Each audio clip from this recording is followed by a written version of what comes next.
best sounding, that's usually something that is up to debate. Every exhaust company loves to say, oh, our system is the best sounding, bar none, and they title their videos that way. Welcome back, everybody, to Valvetronic Designs. Today, in this video, this Audi R8 really is the world's best sounding.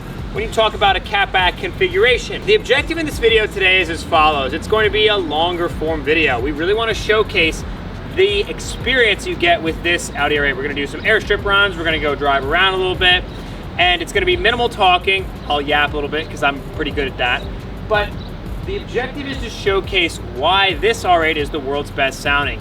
Catback configuration, this car has our true F1 catback, and it has the factory headers, factory manifolds, but it does have the cats deleted. Additionally, it does have a tune from our friend Matt at HD Tuning, so check them out if you want to get a tune for your R8. This exhaust setup is designed to be a bolt-on configuration for this vehicle, so you get that really nice, smooth firing Gallardo sound. Again, in this video, longer form, I'm gonna try not to talk too much, just listen and really enjoy all the sound characteristics. Have we created the best sounding Audi R8 in the world? The Secret Weapon Fab would argue otherwise, but that is a $30,000 exhaust, when this is a $5,000 catback, in stock availability, and you can get them real fast. So we've been super excited with the positivity and all the value we've added in the community for this new exhaust, but we figured let's do a longer form video so you guys know there's only one option when it comes to getting your Audi R8 or Huracan set up with an exhaust, and that's Valvetronic. Let's go.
And that, everyone, really is how good the 5.2 liter odd firing cars can sound. You guys heard in this video the ricochet of sound you get off of the trees. We know the car is very loud, but the sound quality really raises the bar for any other exhaust company out there. This configuration is so special to us because just going back, when I was 21, when Valvetronic was taking off and I was doing well as graduating college, I bought a 2014 Audi R8 V10 Plus. I paid about 95 grand for the car. I over leveraged myself like crazy because I said, this is it, we're gonna figure this out. And that was it was 5 years ago at this point. Now that I know the engineering and the challenges that were involved with this setup, we could have only done it with our in-house engineering team here to develop, deliver, and engineer this ultimate expression of how good these odd firing cars sound. When I had that car 5 years ago, did a crazy titanium X pipe, double X, and we just weren't able to figure it out, even with the headers. But this car, stock headers, stock manifolds, the engine wasn't dropped, the primary caps were removed, and the F1 stainless steel non-valve catback was installed, a $5,000 system. Although it's a lot of money, for the experience you get, there really is nothing quite like it. The only thing that is in the same genre would be the Secret Weapon Fab system, but that's a $30,000 exhaust, albeit very special and very incredible. But you can get 95% of that experience for about 20% of the cost. We think it's a great way to experience the 5.2 liter landscape. Thanks everybody for watching. We're super excited with all the positivity we received with this platform. If you're looking to make sure your Audi R8 does not sound like anything else on the market, check us out at Valvetronic.com, and we'll see you guys in the next V10 sound improvement video. See you then.